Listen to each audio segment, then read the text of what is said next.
அன்பான விவசாய பெருமக்களே, இன்றைக்கி நம்ம எதை பற்றி பார்க்க போகிறோம்னா விதை நேர்த்தி பற்றி தான் பார்க்க போகிறோம். ஆனால் எல்லா பயிர்களுக்கும் விதை நேர்த்தி செய்கிறது மிக முக்கியமானது. ஏன்னா இப்போ பார்த்திங்கன்னா அதிகப்படியான நோய்களும் பூச்சிகளும் பார்த்திங்கன்னா மிக குறைய காலத்தில் ஒரு 15லேருந்து 20 நாள்லேயே நோய் தாக்குதல் நடக்குது, பூச்சி தாக்குதல் நடக்குது. அதனால் விதை நேர்த்தி ரொம்ப ரொம்ப முக்கியம். அது ஏன் முக்கியம்னா 0லேருந்து 30 நாட்களுக்குள்ளே நம்ம பயிரை பாதுகாக்கிறது ரொம்ப ரொம்ப முக்கியம். இந்த சமயத்தில் வரக்கூடிய பூச்சி நோய்களையும் கரெக்டாக கட்டுப்படுத்துறது ரொம்ப முக்கியம். அதுக்காக தான் விதை நேர்த்தி செய்கிறத பற்றி பார்க்க போகிறோம். நம்மளோட சேனல் வேளாண் பீடியா என்ற யூடியூப் சேனல். நிறையா விவசாய பெருமக்கள் சப்ஸ்கிரைப் பண்ணாமல் பார்க்குறீங்க. கொஞ்சம் சப்ஸ்கிரைப் பண்ணுங்கள், ஜாயின் பட்டனை அழுத்திக்கோங்க. உங்களுக்கு தேவையான சந்தேகங்கள் என்னென்னு கேட்டிங்கன்னா நாங்கள் அதை நிவர்த்தி பண்ணி கொடுப்போம். இப்போ ஃபஸ்ட்டு விதை நேர்த்தி செய்கிறது என்ன அப்படின்றத பற்றி பார்க்க போகிறோம். விதை நேர்த்தி செய்கிறது எந்தெந்த பயிரெலாம் பண்ணலான்னா, நமக்கு நெல்லில் பண்ணலாம், கடலை, உளுந்து, மஞ்சள், வெங்காயம். இது ரொம்ப முக்கியமான பயிர். இதை தவிர நம்ம அனைத்து வகையான பயிர்களுக்கும் விதை நேர்த்தி ரொம்ப ரொம்ப முக்கியங்க. ஏன்னா இந்த பயிரில் அதிகமாக பூச்சி நோய் தாக்குதல் வரும். அதனால் நம்ம இதை பற்றி சொல்கிறோம். ஃபஸ்ட்டு இப்போ ஏன் முக்கியம்னு சொல்கிறோம் பார்த்தீங்கன்னா, இப்போ விதையை விதைச்சிட்டிங்க, மண்ணில் விதைச்சிட்டிங்க. மண்ணில் விதை முளைக்கும், எப்படியும் ஒரு 7 நாள் ஆகும் இல்லைங்களா? அப்போ மண்ணில் பெரிய பூஞ்சானங்கள் இருக்குங்க. நம்ம விதை நேர்த்தி செய்யலைன்னா அந்த பூஞ்சானங்கள் பார்த்திங்கன்னா மண்ணில் இருந்து விதையின் மேல் புகுந்து விதை முளைப்பு திறனை பாதிக்கும், விதைக்குள்ளேயே புகுந்து விதையோட வளர்ச்சியை பாதிக்கும். மண்ணில் எந்த வகையான பூஞ்சானம் இருக்கும் பார்த்திங்கன்னா, பித்தியம், ஃபிசேரியம்,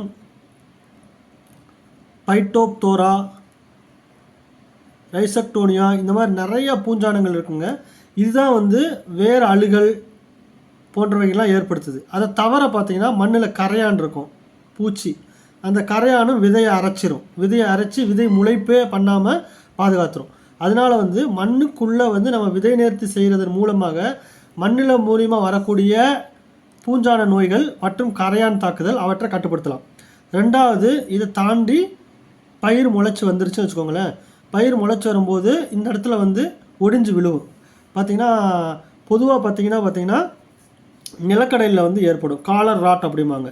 இந்த காலர் ராட் டிசீஸை இதை கண்ட்ரோல் பண்ணும். இன்னொன்று அப்படியே முளைச்சி வந்துச்சுன்னா அசுவினி, தத்துப்பூச்சி, பேன் போன்ற பயிர்கள்லாம் ரொம்ப அதிகமாக வருதுங்க. அதிலிருந்தும் நம்ம கொடுக்கக்கூடிய மருந்துகள் கண்ட்ரோல் பண்ணுங்கள். இதனால் முதல் 1 மாதத்தில் பயிரை பாதுகாக்கிறது ரொம்ப ரொம்ப முக்கியம். அந்த 1 மாத அளவில் நம்ம பூச்சி நோய் தாக்குதல் இல்லாமல் நம்ம செடியை பாதுகாத்துட்டோம்னா அந்த பயிரோட வளர்ச்சி நல்லாயிருக்கும், மகசூல் நல்லாயிருக்கும். முதல்ல பார்த்திங்கன்னா சாதாரணமாக முன்னாடி கம்மியான டோஸில் உள்ள மருந்துகள் உபயோகப்படுத்திருப்போம். ஏற்கனவே நிறையா வீடியோவில் நான் சொல்லியிருக்கேன். கார்பன்டசிம் ப்ளஸ் மேங்கோசப் அப்படின்ற காம்பினேஷனில் நிறையா கம்பெனியில் வருதுங்க. கார்பன்டசம் 25%, மேங்கோசப் 50%, WS ஓகேங்களா, வெட்டபுள் சல்ஃபர் ஃபார்முலேஷனு இதில் வருங்க. இது யூபிஎல் கம்பெனியில் ஸ்ப்ரிண்ட் அப்படின்ற பேரில் இருக்குது. நம்ம ஏற்கனவே இதை பற்றி டிஸ்கஸ் பண்ணிடுவோம். இதில் பார்த்தீங்கன்னா கார்பன்டசிம்ங்கிறது என்ன மருந்து? இது சிஸ்டமிக், அதாவது ஊடுருவி பாயக்கூடிய ஒரு நோய் மருந்து. மேங்கோசப் அப்படின்றது கான்டாக்ட், இது தொடுநஞ்சு. அப்போ இது ரெண்டையும் விதையில் கலக்கி நம்ம வெட்டபிள் ஸ்லரி ஃபார்முலேஷனில் கலக்கி நம்ம செடியை ஊண்டிட்டோம்னா என்ன ஆகுனா, நோய்களிலிருந்து நம்ம பாதுகாத்துக்கலாம். ஓகேங்களா, நோய் வராமல் நம்ம பாதுகாத்துக்கலாம். ஆனால் இந்த தலைமுறையில் பார்த்திங்கன்னா ஆரம்ப நிலையில் இலைப்பேன் வருது, தத்துப்பூச்சி வருது, கரையான் வருது. ஸோ இதையெல்லாம் கண்ட்ரோல் பண்ண முடியாமல் இருந்தது. அதனால் இப்போ சமீப காலமாக ஒரு புது ப்ராடக்ட் கொண்டு வந்திருக்காங்க. இது என்னென்னா, மண்ணில் வரக்கூடிய கரையான் ப்ளஸ் மண்ணில் மூலியமாக பரவக்கூடிய நோய்கள், அடுத்து 1 மாதத்துக்கு வரக்கூடிய சாறு உறிஞ்சும் பூச்சிகள், இதெல்லாம் கண்ட்ரோல் பண்ணக்கூடியதாக உள்ளது. இது என்ன மருந்து அப்படின்னு பார்த்தோம்னா, பைரிக்ளோஸ்ட்ரோபின் அப்படின்ற மருந்து 3.5%, அதுக்கப்புறம் திரம் அப்படின்ற மருந்து 15%, அதுக்கப்புறம் குளோதயானிடின் அப்படின்ற மருந்து 22.5% எஃப்எஸ் ஃபார்முலேஷனாக கிடைக்கிது. எஃப்எஸ்னால் என்னென்னா ஃப்ளோவபுள் கான்சன்ட்ரேஷன் ஃபார் சீட்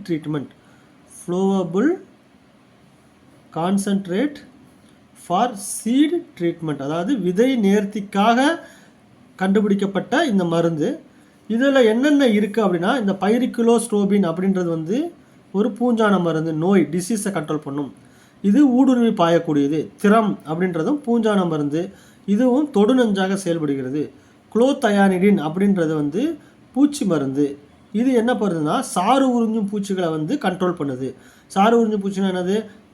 அசுவினி, தத்துப்பூச்சி, வெள்ளையி, அப்புறம் மண்ணில் வந்து கடலையெல்லாம் நீங்கள் போட்டிங்கன்னா வேர்க்கரையான் அதிகமாக வரும். வேர்க்கரையான் இதெல்லாம் கண்ட்ரோல் பண்ணுறதுக்கு ரொம்ப ரொம்ப முக்கியமாக இருக்குது. இப்போ கடலை போடுறாங்கன்னா, கடலை போடுறவங்க கட்டாயமாக வந்து இதை வந்து கலந்து நீங்கள் போட்டிங்கன்னா வேர்க்கரையான், அழுகல், கருகள் இதெல்லாமே வராமல் வந்து உங்களுக்கு கட்டுப்படுத்திக்கலாம்.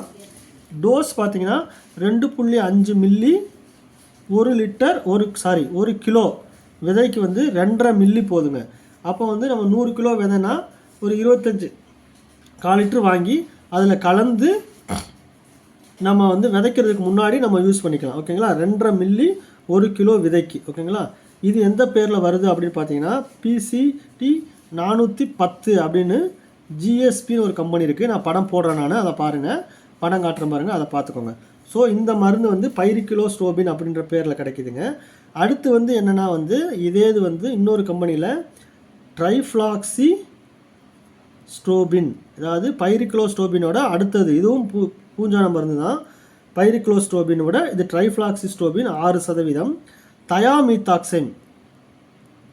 தயாமீத்தாக்சம் இது வந்து 24%.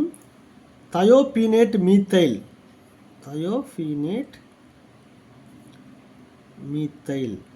இது 9.5%. இதுவும் FS ஃபார்முலேஷனில் கிடைக்கிது. இது ட்ரைஃப்ளாக்சிஸ்ட்ரோபின்றது பூஞ்சான மருந்து, ஊடுருவி பாயக்கூடியது. தயோபீனேட் மூத்தலுங்கிறது பூஞ்சான மருந்து. தயோமீத்தாக்சைம் அப்படின்றது வந்து சாறு உறிஞ்சும் பூச்சிக்கு மருந்து.